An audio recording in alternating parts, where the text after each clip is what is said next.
well for a lot of our clients. Dave has 26 years as a multifamily commercial real estate investor, 26 years experience. He also has a bachelor's degree in finance and economics, which makes him particularly suited to talk about this particular topic today. And he's completed the Executive Owner President Management Program at Harvard University.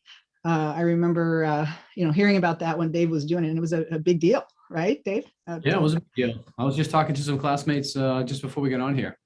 We're close. Yeah.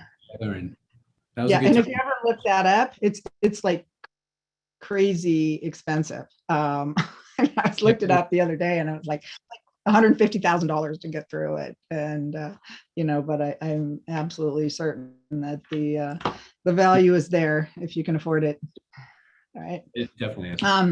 So Dave, thank you so much for coming back. You've been our guest in the past. We really appreciate that you always want to share your wisdom with our podcast attendees. But tell us a little bit about REMentor and what it's doing today, and and how you got your start in real estate. Oh, I got started way back in 1996. I was in a rock and roll band for like 8 years, burnt a lot of brain cells, and then decided I needed to do something. I started a landscaping company. The winter time, there was no landscaping in Boston. I was living in a 1-bedroom apartment. And I tell people, I saw a get rich quick, infomercial, and I bought the course and I got rich quick. But it wasn't actually get rich quick, but it was Carlton Sheets course. Remember that way back then? Oh yeah. Uh-huh. So this course, I was doing cleanouts for banks in the wintertime. And that's when I got his course. And I started reading it, and basically said, go to your local real estate investment group. They're everywhere. And know that there are people that look like you, act like you, were just as broke as you. Now they're doing good through real estate. And that was true. So I went there and I started learning a bunch, like every new person. I was nervous and I was trying to find my way. And then I started an interview with Harry Helmsley about how he started with nothing in New York City and was buying and selling apartment buildings and ended up owning the Empire State Building. And the statement that he said that got me was, the biographer said, Harry, what is it about apartment buildings that kept you going? And Harry said, I always liked the idea that a group of people would pool their money together, the tenants, and give it to me so I could pay off the mortgage on my property. I like the idea that that same group of people would give me money every month so I could pay for maintenance guys to swing the hammers and take out the trash. I like the idea that they would give me money every month so I could hire management companies to take their phone calls and collect the rent so I didn't have to deal with them. And he said, and I also like the fact that they would give me so much money that I could pay off all those expenses and then have extra money that I could reinvest, put into a savings account, or just go out and have a bunch of fun with. And I was like, damn, if that's really true, and I can do it with no money because I had none, I was like, I want in. And I went to my real estate investment club. I told everybody what I was going to do. They're like, you crazy? Are you kidding me? Tenants, they're going to trash the place. They're not going to pay. You're going to get foreclosed on. And, in the back of my mind, they made me even more nervous, but I really believed it was true. And there was a couple of guys there in that group that were buying multifamilies. They didn't really talk a lot. I started taking them out to lunch. One of them took me under his wing.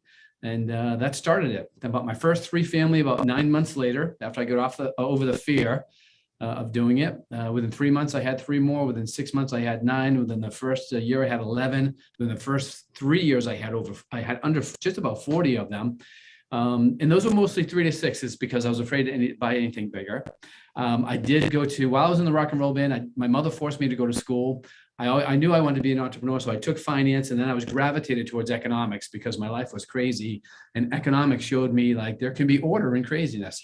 So I took the economics classes, and it really helped out because when we had got into Brockton, Massachusetts, when the market was down and it was just starting to come up.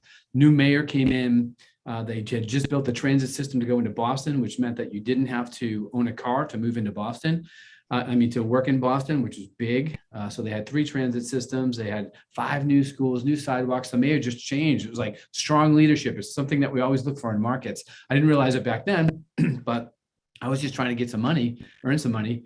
And so after about a 3-year period, we had made millions in equity, me and my partner, and then a lot of cash flow. And we realized that it was going to change. So we needed to do something. So I started learning about what moves markets. We wanted to find another market like Brockton was when we were first starting out. So we could either get into a cash position or move the equity to another market. We decided we want to keep playing the game. So we want to move it to another market. We went to Montgomery, Alabama. So we started following job growth. That's the key to markets and market cycles. We started following job growth. We found out that they were building a Kia plant down in Montgomery, 5,000 new jobs. Every time you have 500 or more jobs coming into a marketplace, there's what's called a multiplier effect. So there's ancillary jobs that are created to service the job, the main job that's being built, like the butcher, the baker, the candlestick maker.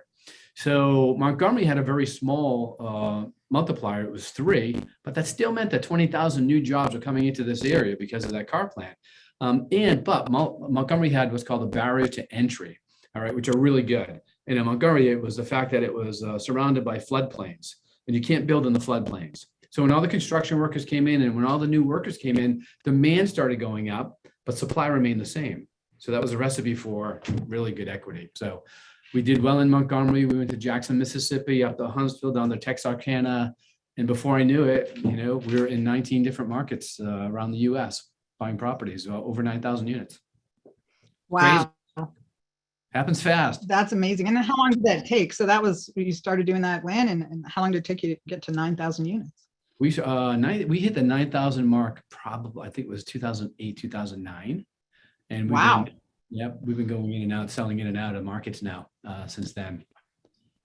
But yeah, it wasn't, when it happens, like for instance, when I bought, and we see this with, and I'm sure you see it as well, is, once people get into their first deal, it's like things just take off because they got to get their systems in place in order to do it. They got to get their team in place in order to do it. But more importantly, they have the confidence like, hey, this actually works. So now they're more open to doing that next deal. A lot of the fear is gone, and they have their team in place, and they've done the legwork. Another deal comes very shortly after, and then another one, and you're off and running. I've definitely seen, the first deal is always the hardest because you don't, have your systems in place. You don't have your investor marketing plans lined up. But second deal is easier. Third deal is much easier. By the fourth deal, you've got people waiting to get into your deals. Yeah, but there's also one other thing that has not been usually broken through yet, and that is limiting beliefs. People's limiting beliefs as to whether or not they can do this business.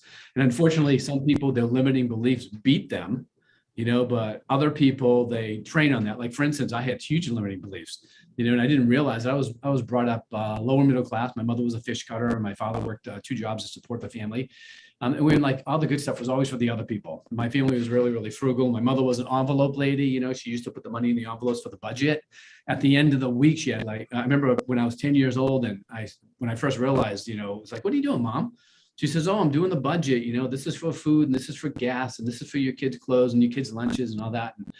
And outside the envelopes, there was 3 $1 bills. And I said, Mom, you forgot to put those in somewhere. And she said, no, that's my extra money. And I was like, you only have $3 extra after you pay all the bills? And she's like, yep. And I was like, damn, I think we're poor. But, I never realized we were poor. We had a lot of love in our family. But that's the mentality that we had. The mentality was that it's for other people, and we're just not going to get there. We're not going to, that this is our lot in life. And then I listened to Lead the Field, Earl Nightingale's, somebody had given me that because they found it. 6 cassette set back then. Now it's free on eBay. So if anybody wants to go check that out, it's awesome. Earl's from the what was the name again? Lead the Field. Lead the Field. Yeah. Oh, Lead the Field. Okay, Lead the Field. 3.5 hours. Yep. And the most important thing is to listen and do what it says. There's a shorter one by Earl, The Stranger's Secret. It tells you to do one thing. And if you just do that one thing, your life will start to change. So after I got into Lead the Field and things started changing, I read, that's when Tony Robbins first came out with Awaken the Giant Within. Read that, did what he said, life started changing even more. And before I knew it, boom, my businesses are blowing up, my life's blowing up, and life was good. So that's, I know the one that worked for me was Miracle Morning. Miracle Morning was amazing. Oh, Miracle Mornings are awesome. Yeah, take charge of your day, whether it's Miracle Morning or whatever you're doing, just get up and take charge of that day, get some sort of a routine going. Just doing the visualization, that was the thing that was the most astounding to me, because I took my pictures and put them on my board, and I looked at them every day, and I did my affirmations and all that. And 18 months later, I had the house I envisioned, I had the car I envisioned, all that stuff just happened. It's amazing.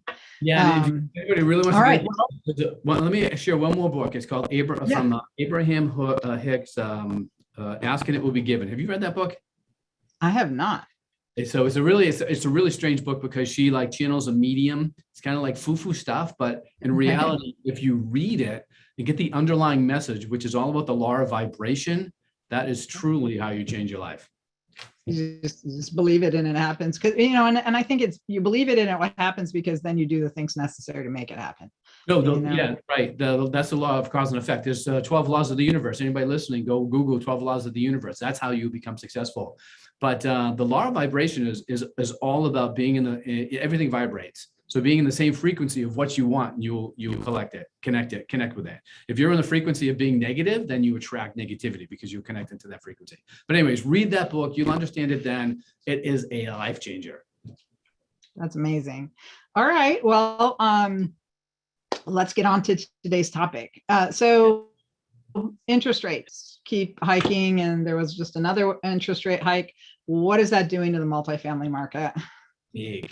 It's really exciting to see the Fed say that there's not going to be a soft landing, that there's going to be pain in the economy. That means we are going into the reset that we have been waiting for years now. So it's a really exciting time. It's a time for preparation. It's a time to get ready for the next long, the long upside. Because what the Fed basically says is we're not going to stop raising rates until inflation gets down to 2%. And they said that we're going to raise rates. We know that we're going to lose about 1.4 million jobs in the economy. And they know there's going to be pain in the marketplace. So therefore, they're willing to go through that pain to reset the market in order to have better times ahead. The Fed came right out and said, people are putting bids on houses without even seeing them for above asking price. We're going to put a stop to that, and they're going to put a stop to that through demand destruction, is what they call it. So what does that mean? So there's going to be a reset. Does that mean that the prices are going to fall?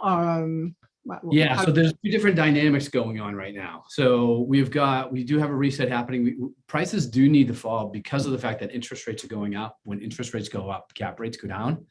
And so you lose value in that sense. So, but now at the same time, the country needs to build anywhere between 300 and 400,000 multifamily units per year. And because of the cost of labor, because of the lack of labor, there needs to be approximately 740,000 new construction jobs. There are 740,000 new construction jobs opening up every year in the marketplace. But there's not that many workers coming into the marketplace. So there's a worker shortage, there's a supply shortage. So we're seeing prices increase. The developers, the builders, because of those two things, aren't able to build at the rate that we really need to meet the market. So what does that mean? That means that the inventory remains the same or increases slower than it should. And it means that people are either stepping aside, waiting for the reset to happen, or they're competing against each other for fewer assets, which will drive prices up. But eventually, because interest rates continuously going up, prices will stabilize and then start to decrease because of the increasing cap rates. So it seems to me there's always some kind of a lag, like between when the prices adjust, when the interest rates change, or when something happens in the lending world, lenders stop lending, like happened the last time, and the sellers actually kind of catch on and realize they've got to do something with their pricing. Is that what you've seen? Sellers always catch on last, right? It's like grasping onto the falling knives. They know what somebody got, just last month, and they want to get the same thing, but yet the market's changed. And then they wait, they're firm about that price, and the market changes again another month later, and then all right, so they've in their mind, they're okay with the fact that they are going to get that lower price. But the market's moved again lower, so you've got sellers out there that are chasing lower prices. But you're right, regarding the lagging indicators, that's probably about 2 quarters. So the rate hikes that happened yesterday, we're going to see the effects 2 quarters from now. I was thinking it was at least 90 days, but yeah, you're probably right. It's more like 1 to 2. One thing we will see is we'll see the interest rates increase immediately because they increase that rate, and that will mean that the lending rates will go up as well, which will dampen demand. Yeah, and which means that less people qualify for. Right. So right now, we need more loan guarantors, more sponsors on a deal, right? Yeah, absolutely. And not only that, there's more negotiations going on. Like for instance, we're negotiating 2 deals right now. And before we had a good indication, they gave us a good indication that the Fed was going to raise between 0.75 and 1. So, you place your offer, but then it's always contingent upon, what you can get for financing, what's available. Well, and so, the typical cycles go for what, 8 years? Are we in some 12 kind of an years. 8-year cycle now that are we going to have to hold on to these interest rates for 8 years before anybody's going to be able to refinance their properties? Like if someone buys something now, is it going to be 8 years before they can refinance? Or is there going to be some place within Actually, that if there's you going to buy be an something now adjustment? at these higher interest rates, I think you'll start seeing interest rates start going down sometime 12 months from now, 12 to 18 months from now. They should start going down Okay. again. And when they start going down again, I mean, there's the opportunity right there. So you get yourself ready for this reset, because then there's a long upside run. I mean, from 2010 to now, last year actually, we've just seen people. I actually, we started doing one-off deals because I was afraid of this market about 3 years ago, because it should have reset before the last election, and it didn't. Mhm. It waited for the election, and then COVID happened, and that was a whole nother set of dynamics. So I've been nervous about the markets, even though there's opportunities out there to do one-offs. There hasn't been the opportunity to go into a market, place a flag, and do like 4 or 5 deals, and stay there. So when you're buying now, and it's much like when I first started buying way back in 1996, I was buying at interest rates at 15, 16, 17%, if you remember those days. And then all of a sudden, the rates start going down, and I'm refinancing my properties, and I'm getting all this additional cash flow just because I've refinanced into a lower rate, and the cash flow increases the value of the property. So that's going to be another opportunity. You buy conservatively now. You buy with good numbers. The thing you do now is you've got to be really conservative in your underwriting. You got to be taking a look at, okay, so what happens if occupancy dips? What happens if concessions go up? What happens if revenues dip? And you got to put that into your underwriting. And when you put that into your underwriting, and you're in good markets, you got to look at markets that have historically done well in down cycles, and the market cycle itself in those markets is shorter. A market like Dallas, Texas, a market like Salt Lake City, Utah, like the good markets to be looking at right now are Dallas, Salt Lake, Atlanta, Charlotte, Orlando. Those are some of the best markets. And even though they're some of the best markets, you've got to be looking in the right submarkets in those markets as well. And inside those submarkets, you've got to be buying the right properties, which are typically B assets. Value adds right now, there's a lot of people that are going to get hurt, and you've probably seen it because you've done a lot of deals. But there's a lot of people the last couple of years that the primary returns were coming from the value add that was going to take anywhere from 12 to 18 to 36 months to execute.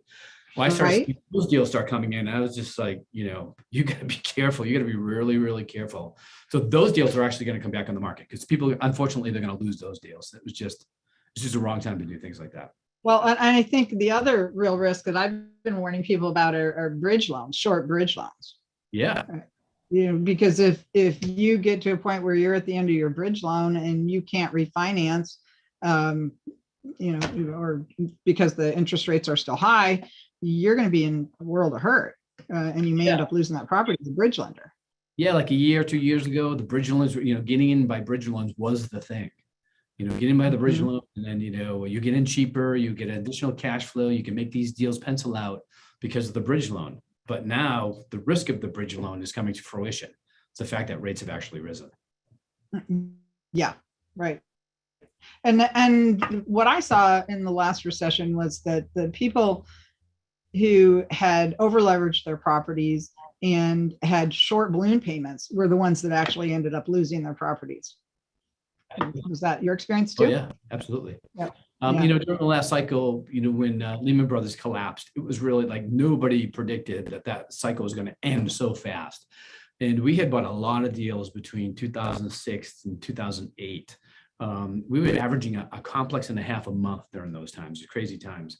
The deals that we did in 2008 near the crash were I wouldn't say they were riskier than 2006, 2007, but just the numbers themselves in those deals, and the feeling that, wow, everything's going right. The deals are coming in, we can underwrite at this, so we can be a little bit aggressive. Once we started getting a little bit aggressive, we got a little bit aggressive late in the market, and those were our most difficult deals, were our 2008 deals from the last cycle.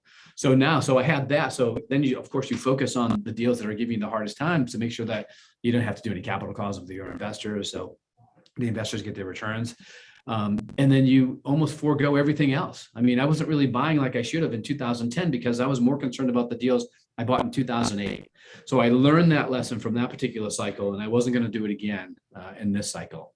So we're out there buying one-offs, but they have to meet the right criteria. We take them under excruciating underwriting to make sure that they're going to weather the storm. They were going to weather the storm that we thought was coming, and now it's here.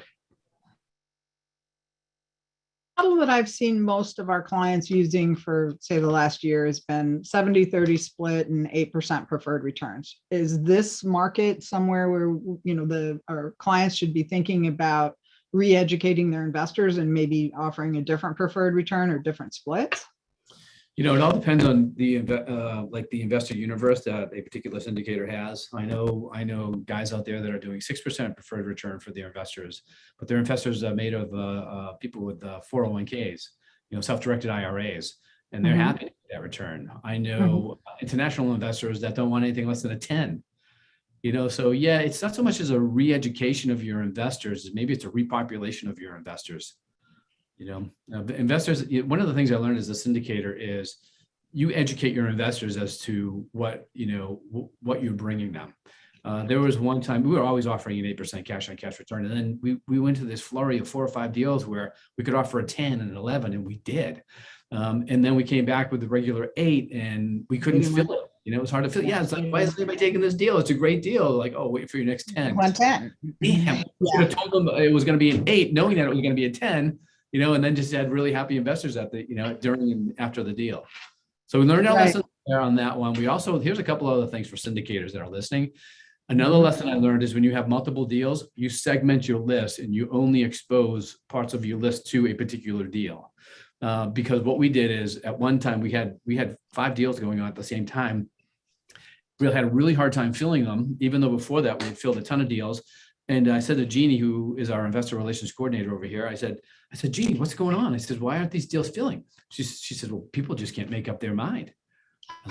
And then I got it. A confused mind says no. So people weren't sure which one to go into. And then the third lesson I learned is when you train your investors to come in off of these, doing one-off deals, it's really, really difficult to establish a fund. Because we had to do a $20 million fund. We had raised far more than that prior to that. So we didn't think it was going to be a problem. And then all of a sudden it wasn't filling. And it's like, why isn't this thing filling? So we call investors and say, why aren't you filling? And they would say, well, put a couple of properties in there. Let me see what we're going to do. Let me see the groceries, and then I'll consider going into the fund. So when we realized that was happening, we put 4 properties in that fund relatively quickly, and then we filled it. But yeah, I have experienced that again and again and again with clients that come to us and want to do a fund. And the first thing I do is counsel them on, should you really do a fund? We actually have an article about that on our website, because a lot of people shouldn't do a fund. And then it's a matter of deal flow. If you don't have, deals coming hard and fast, you're going to have a hard time filling your fund. And you're still only going to raise the money when you need it for a deal, because you don't want millions of dollars sitting there not getting a return, because eventually your investors are going to want it back. So that's kind of what I tell people. So yeah, it's very hard to go from specified offerings to funds. We've had multiple clients that have said the same thing you just said, Dave, that they tried to go to funds from their specified offering model and the investors didn't like it and they ended up going back. So, the specified offering model works. You've got one property under contract, you're raising money for that deal. People can look at it, they can do a Google flyover, they can make sure it's a for real property, feel more comfortable investing that way. Yeah, and I think the mindset of a syndicator that hasn't done a fund before, but has yet struggled to do one-offs, is the fact that, hey, I'll raise this fund and I'll have all the money ready to spend. But in reality, you still have to raise the money, but now you're raising it for something that people can't see. It becomes even more difficult. That's right. That's right. And then there's people that have abused funds, and they always make the news.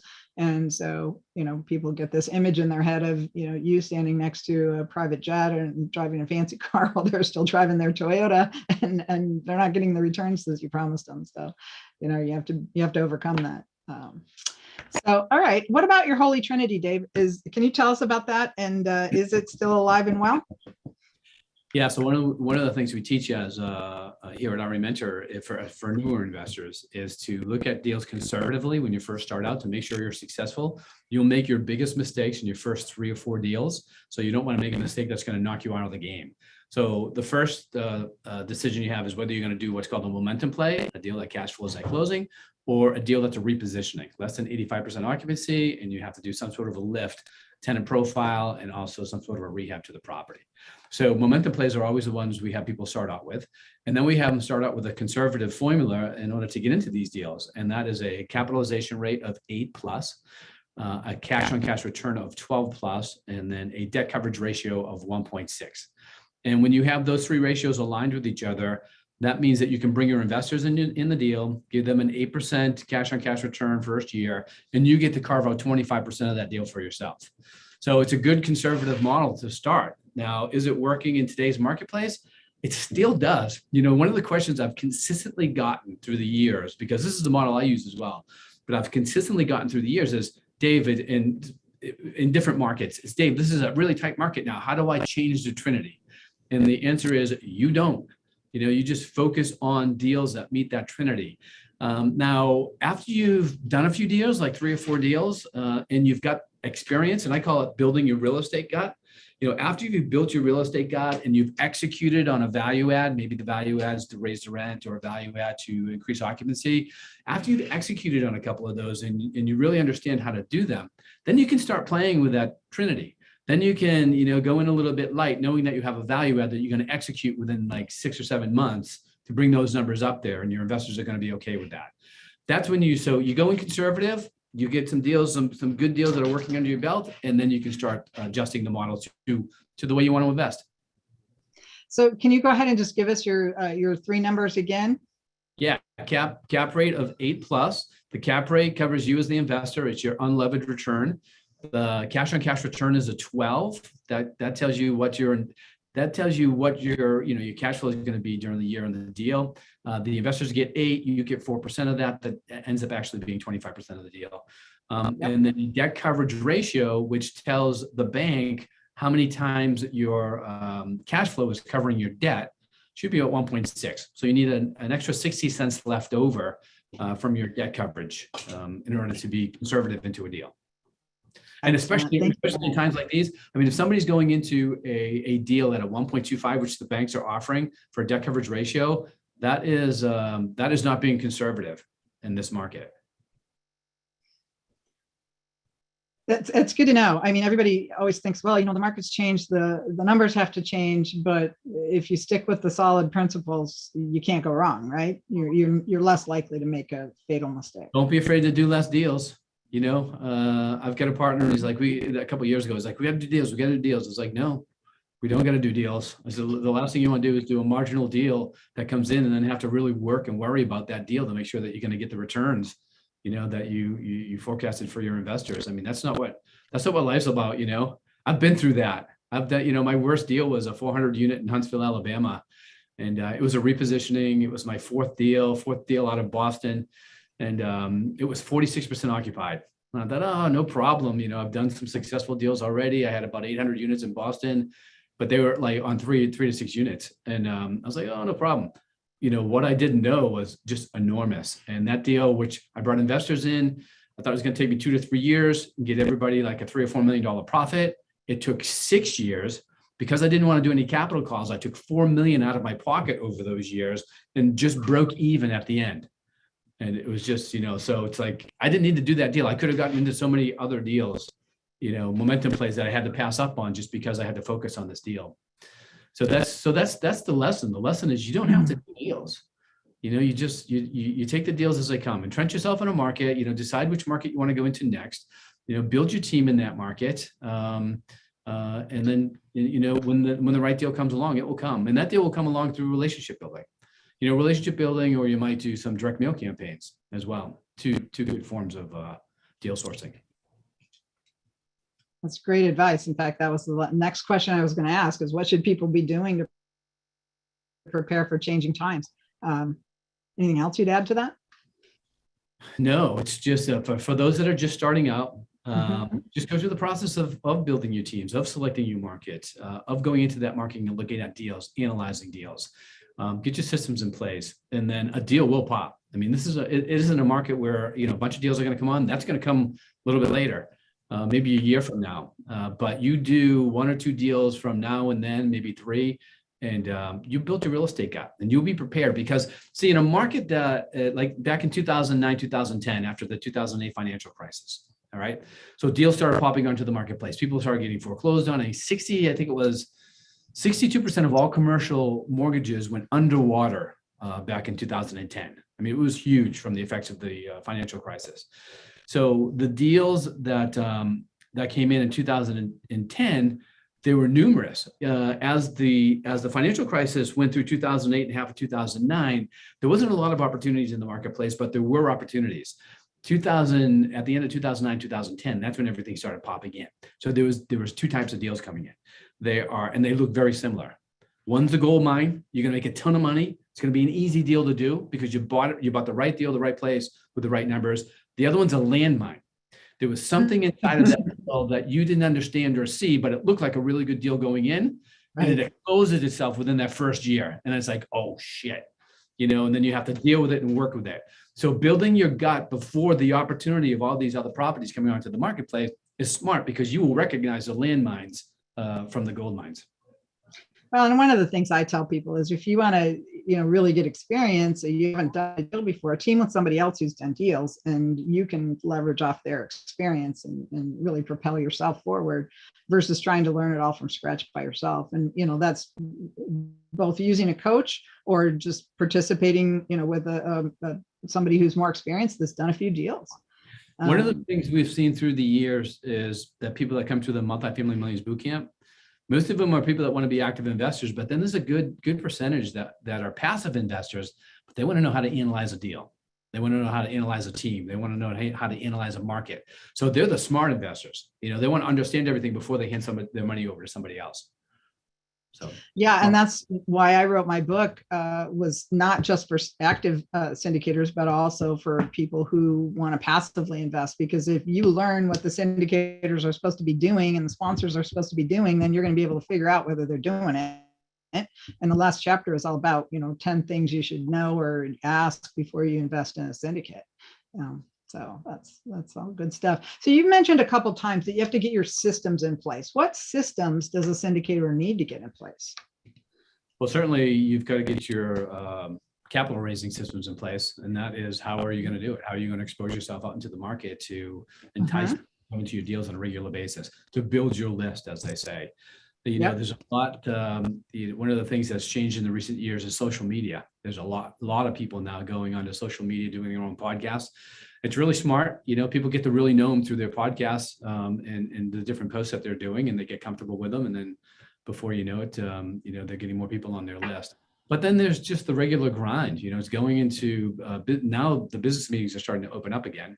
So it's going into the business meetings. It's good being in social groups, and knowing what to say, which is basically, if you're in any type of a social situation and somebody says to you, hey, what have you been up to? It's like, oh, I've been investing in emerging real estate markets. And they're like, what? And basically just by saying something where they say in their mind says, what, how do they do that? Then they'll take you down the road with their objections on what you're doing. But the questions they ask, they're actually asking their objections. You handle those objections and they will close themselves usually at the end. It's like, hey, if you're ever looking for a partner, or do you have partners, let me know. It's like, okay, I'll put you on the list. And some people, they just qualify themselves. They're like, okay, that isn't, a couple of questions. And then they talk about the fear that they have, or I never tried to talk somebody into investing with me. That's the last thing you want to do, because I will certainly answer any objection that somebody might have that they want to ask me. But if then they say, no, that's not for me, I don't try to talk to them and try to convert them in. I want people that want to be investors. The people that you have to convert in, or the people that put in the least amount of money in any particular deal, they're always the biggest pain in the ass. They're always the ones that they don't quite understand it, or they were nervous and they'll be nervous all along. And it just doesn't make investing fun. And if you're a syndicator, see, the repositioners, people that buy properties less than 85% occupancy and reposition them up to the market, and syndicators have a burnout point. You can only do it for so long because there's so much stress involved in both of those skill sets that you eventually burn out. So, and you burn out faster when you bring the wrong people into your deals. You always align yourself with your investors, but if you've brought the wrong people in, it just becomes a nightmare, or it can be. There's always somebody who's the smartest person in the room, but yet they don't know anything. Do you know what I mean? And they're really good at convincing everybody else. I learned that through the ticks that I did, tenant comments that I did way back in the early 2000s. Crazy. Yeah, you have to be careful, both making sure they're financially qualified, but also compatible mentally, right? Yeah, you're gonna be married to these people for the life of the deal. That's right. That's right. I had one deal. I had one deal in Texas that was the investors. I don't know why there was such a cluster of investors that were very difficult to work with. I mean, they micromanaged everything, which I don't have a problem with investors coming in and looking and asking questions and going to the property. And we go to meetings. I always do. Whenever there's decisions to be made, it's always a group decision, and then if all of a sudden it looks like it's going in the wrong direction, then I try to sway it to what the right decision should be. But these investors, every monthly statement that went out, you have a variance. If anything's 10% above or 10% below what the forecast was or what the budget was, that's just a natural variance. These people, they're like, all right, how come we spent an extra, 40 cents on paper clips this month? What happened there? That's being facetious, but it gets so crazy. So I sold the property and we got a really good return on it. And so when I told the investors we were selling the property, they're like, they were happy because they were getting such a big return. And then they said, well, where are we going next? Where are we going to put our money next? And I'm like, nowhere. In the back of my mind, it's like, nowhere, not for you people. You guys aren't in any more of my deals. Right. I want my deals to be fun. Yeah. Yeah. You've got to be careful about people like that. And I've seen that happen too. All right. So what about any other asset classes besides multifamily? Do you have any opinions about any of those? Yeah, storage is good. Right now, it's somewhat recession proof. COVID did have a big bump in the market. You got to be careful about that. People stored a bunch of stuff. That asset class saw like a rise, but I like storage because it is somewhat recession proof, and it's the time to be learning multifamily. The amount of deals in multifamily aren't as great as they will be a year from now. But at the same time, the storage, you get entrenched in storage as well. And I always told people ever since I've been teaching that storage would be a good 30% of your portfolio. If you had to put a storage portfolio of 30% of what you own in multifamily, that'd be a good ratio. That's nice. I think storage is alive and well as long as Amazon is doing well. Yeah. True. All right. So what would you tell somebody who's brand new to syndication? How would they get started? Well, the first thing you do is learn how to invest properly. Before you start talking to investors to come into your deals, you really need to understand deals. When people come into our mentorship program, I do the live onboarding with them. And the two things I talk about are mindset, which I talked about before, because I know in teaching for 20 years, mindset is going to be the difference between those that make it and don't. So that's why we stress it and we have all kinds of trainings on it. The second thing is underwriting.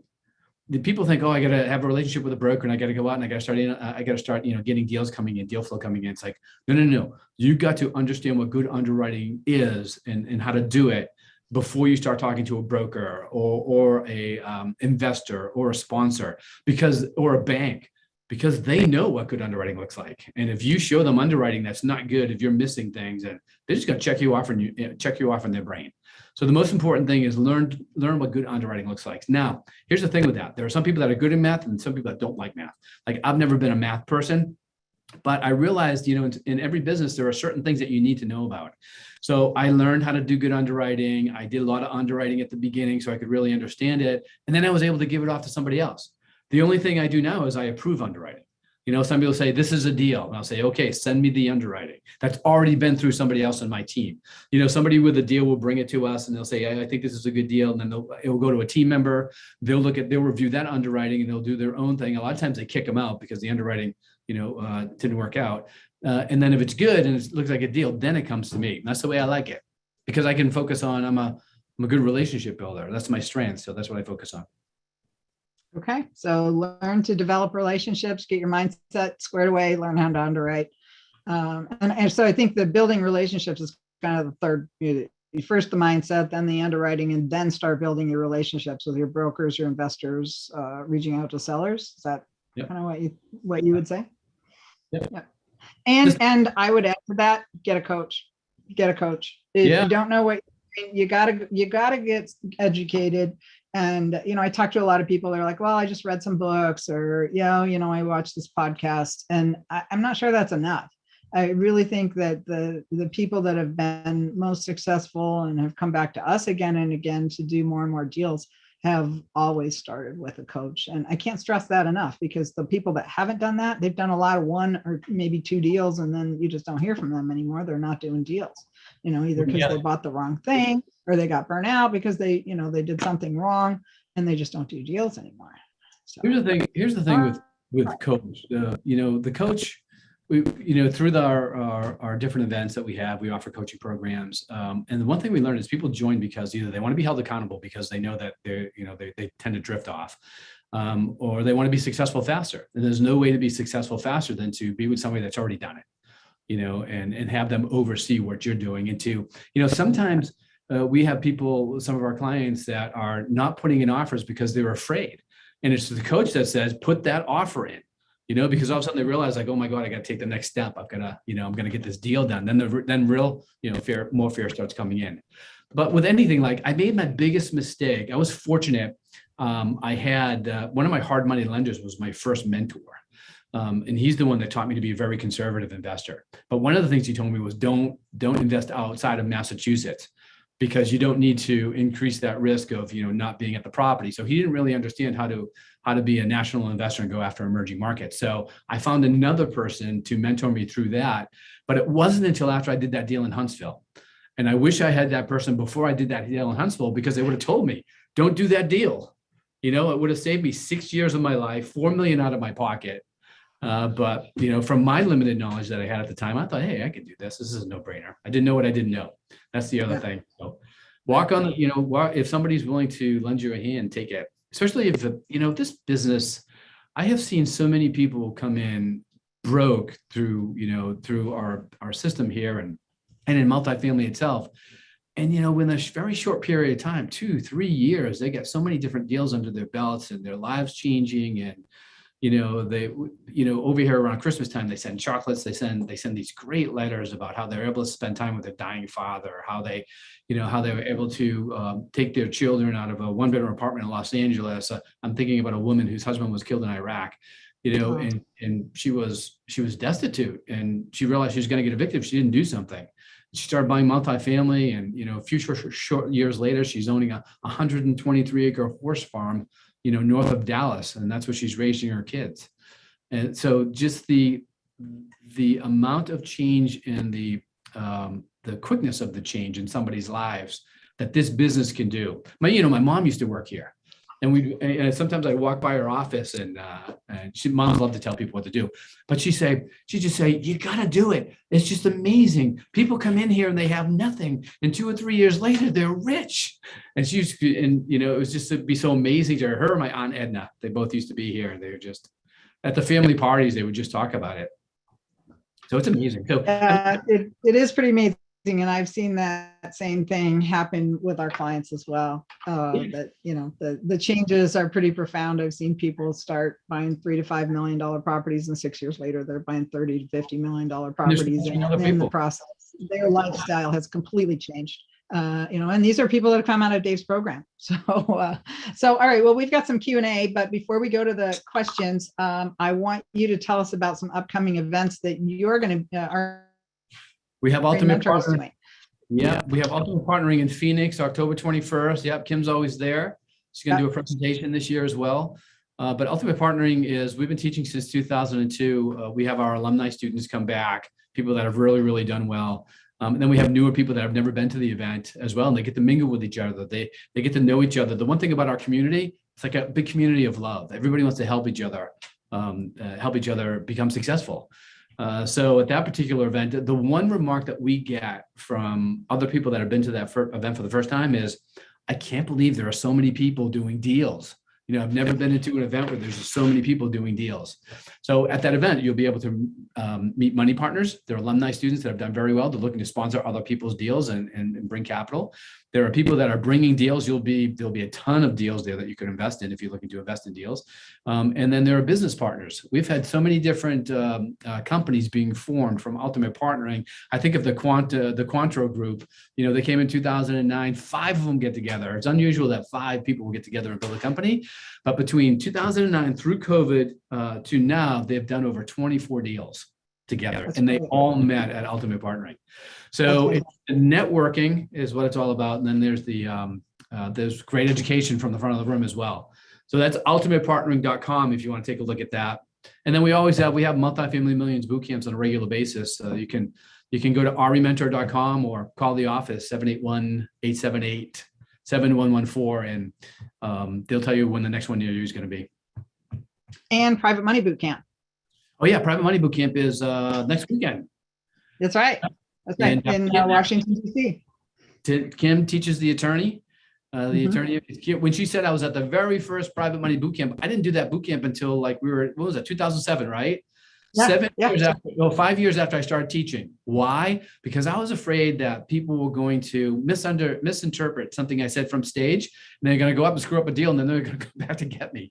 And then I finally thought, well, you know what? I'm going to have an attorney just teach everything, and that way, if somebody comes back, they can go back at the attorney. That's right. So Kim teaches the attorney part, and then Bob Bowman, one of my partners, he teaches the dialogue that you have, where to find your investors and how to talk to them, what to say, when to say it. It's great. It's a really, really good event. Yeah. It's a great event. I love that event. You would have to call the office for that. It's all available on your website as well. If you go to REMentor and then go to their live events page, you can sign up for any one of those. To promote, if you just want to be passivefornow.com, I got a new website called passivefornow.com. That's for passive investors. If you want to see the deals that we're doing, you can go in there, you can sign up, and then we'll show you what we're doing. You don't necessarily have to invest with us, but if you'd like to see what's going on, do that. If you want to be an active investor, go to REMentor.com, or a good passive investor, also REMentor.com. All right, well, let's get to our questions. So someone asks, I'm in the middle of a negotiation. Can you send me a replay? We do send out the replays, but it usually takes us a little while to process them. So maybe in a week or so. Let's see. Brian asks, I bought a small multifamily at a 7.75% interest rate with a 30-year debt service coverage ratio, or I guess 30-year maturity. I was hoping to raise rents and refinance next year based on Fed's commitment to raise interest rates and anticipated reduction in value, increased cap rates. Do you think that will happen, or should I just plan to hold it through the market shift? So that's such broad information. It's hard to analyze because there's a lot of questions that go on there, like what market are you in? Where are your rents comparable to comparable properties in the area? I'll be happy to analyze that for you. Call the office, 781-878-7114, and I'll be happy to sit down with you and analyze that particular deal in that particular market. Wow, that's very generous of you, Dave. All right, Lewis asks, what was the name of the last book that Dave mentioned? I did put the books that Dave mentioned in the chat. So if you can access the chat, go down to open up the chat. And then if you look at the 3 dots that are just to the right of where you would type your question, you can right click that and copy that chat. So just look in the chat. Let's see, Catherine asks, how likely is an investor going to invest when there is no pref return being offered? Very unlikely, because the pref is pretty much the standard. I guess I would say if you can show with your underwriting that they're going to get at least as much as you would offer with a pref or more within the first 2 years, then you probably can offer that. You can do a straight split deal. But if your underwriting only shows that they're going to be getting 3 or 4% for the first couple of years, that's going to be a really hard sell. Your last point was really important. That's true. Because people don't like to not have cash flow during the first year, especially if you've trained them that they have cash flow. But just let me reiterate one other point: is you remember you are competing against other people and other people's deals. Okay, so especially nowadays where social media is so prevalent and there's so many syndicators out there, and they're not looking to sell any type of training. They're just looking to get people in their deals. They're providing content, and they're bringing investors in, and they've got deals that they're providing on a regular basis. So know that you're in competition. I mean, if you have your own investor list and they're trained, then you can certainly offer something like that. But just know the marketplace that you're playing in. Okay. Imran asked, Dave, what's your take on the DC metro market? Yeah, I like DC. DC, the fact that DC always has a big change, usually every 4 years because of the politics there. That's big. It's usually the first market to come out of a recession. So that's a plus as well. Actually, you know what? The first market to come out of a recession is actually Minneapolis, Minnesota. Why? I don't know, but it usually is. So you might, if you're around that area, but DC I like. And here's the thing with DC, you've got Richmond in the south, you've got Baltimore over there, I guess, on the east, and they usually lag DC by about a year. So you watch what's happening in DC, and then you get ahead, you go into one of those other two markets or both of them, and you jump in, you get into the right submarket, and then you start playing the submarket game. We call it being ahead of the herd. Submarkets always rotate the same way in every cycle. So through a local broker, they'll tell you how the submarkets rotate. So it always usually starts downtown, and then after downtown it yields out, then the herd goes to the next submarket, and then the next submarket. So the game to play is first see what's going on in Washington, realize, okay, this is going to happen in Baltimore, Richmond in a year from now, and then jump into that primary submarket, start buying a bunch. When the herd comes, sell to the herd, and then buy into the next submarket or the next one after that. That's fantastic. Okay, so Nico asks, what about RV parks? RV parks? Yeah. Yeah, they're like mobile home parks, RV parks. RV parks are a little bit different because you can actually drive them away. I have not invested in RV parks. I've had a lot of clients that have taken our apartment information and used it to invest in mobile home parks, but I personally have not invested in either, so I'm really not qualified to answer that question. Yeah, it's very seasonal. So if you're going to want to do RV parks, you're going to want to get training from somebody who specifically trains people how to buy RV parks, so you know what the deal is with those. Let's see. We have someone who asks, Magziak, given the high inflation rate, what percentage are you underwriting for expense growth rate in your line items over the next few years before buying a property? That's a really good question. It's usually a 3 and a 2, a 3% increase in income and a 2% increase in expenses. That is market driven as well. The thing to do is to get a good lending broker. Like we use Eric Stewart. He's awesome. Yes. And every market has their own expense rules of thumb. So depending on what market you're in, Eric will tell you, okay, this is the way you look at that market expense-wise. This is the way Freddie Mac, Fannie Mae are going to look at this market expense-wise. That's how you'll dial in those numbers. So that's the best advice I can give you there. Okay.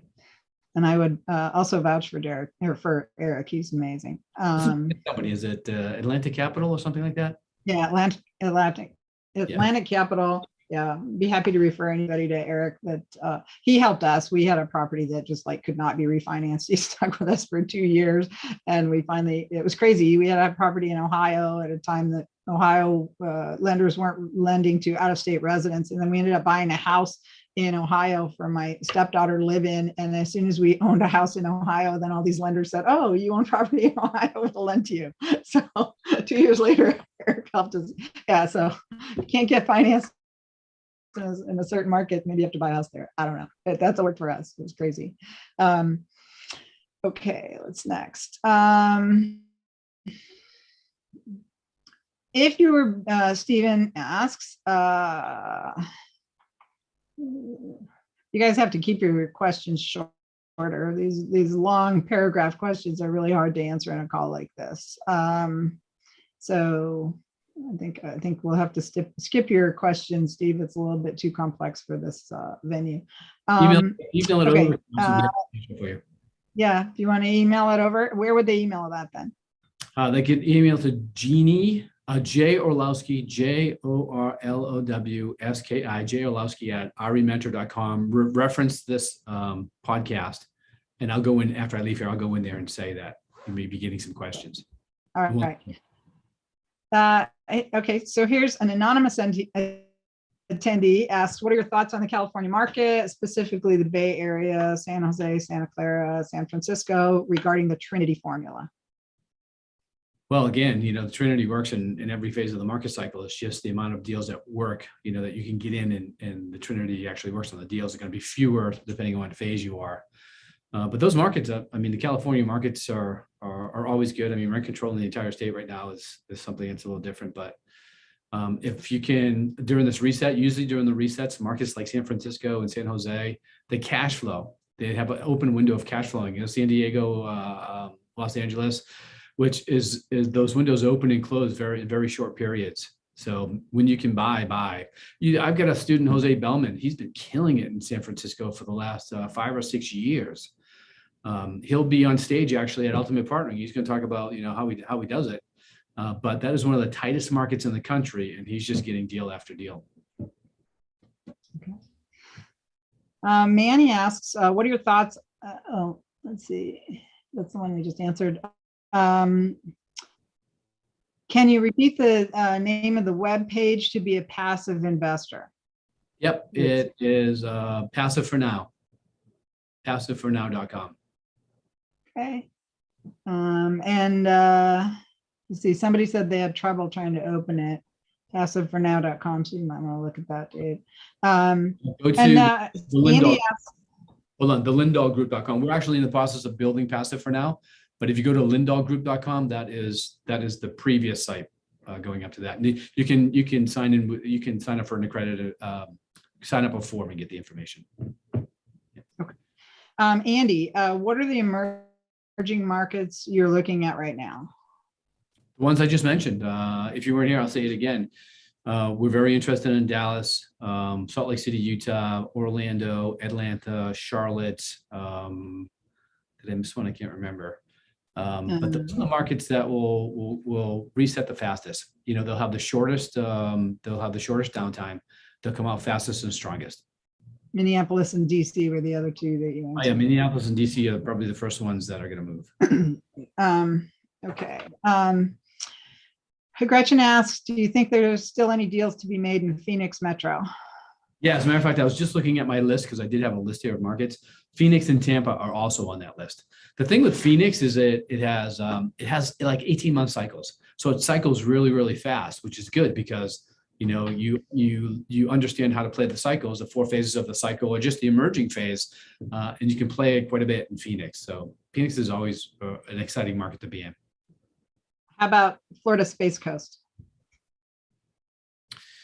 So from Jacksonville down to Cape Canaveral, there was a time, I think it was about 2 years ago, that was the amount of job growth that was being created in that space was highest in any area in the U.S. But it hasn't come on my radar in the last year and a half. So I'm really not sure as to what's going on over there right now. All right.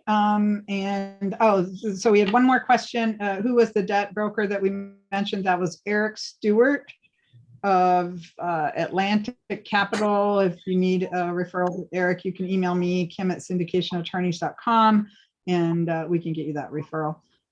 So Dave, thank you. This has been completely amazing, as always. The amount of information that you are willing to share with people is just mind-boggling.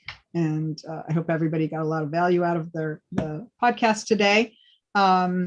If you want information about REMentor, go to REMentor.com. If you want information about us, go to syndicationattorneys.com. There we have an entire library of over 60 different articles, a bunch of frequently asked questions, all of our previously recorded podcasts, also podcasts that I record for other people where you might learn more of a broad overview of syndication where they're asking questions.